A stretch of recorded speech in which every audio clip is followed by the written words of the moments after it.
Hurricane Agnes was raining along the eastern seaboard, and we knew that, but that wasn't projected to cause any particular problem. As it turned out, it flooded the Chemung River, it flooded a bunch of rivers. The world-renowned Corning Glass Center, housing the Corning Museum of Glass and Library, the Hall of Science, and the Steuben factory, was inundated. This was definitely one of the worst disasters that ever happened to an American museum. It really was heart-wrenching to see the devastation that had come from the flood. The mud up the wall, we later measured, was 5 feet 4 inches, as I recall. I can't tell you, frankly, what it looks like when you see something you're so used to covered with mud. And that's the way it was. Everything in the building was covered with mud. Altogether, 581 objects were damaged. Some previously repaired came apart. The library suffered much more.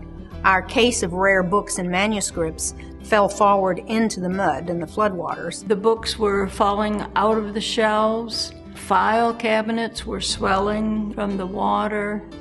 It just overall was hard to imagine how we were going to get this cleaned up and go forward.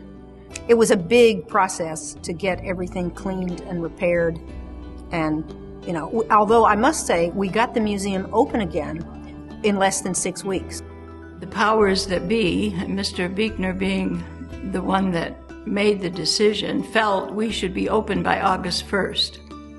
And we all just sort of groaned because that's just a little over a month. He decided that it would be good for the town, good for morale, if the museum opened again fairly quickly.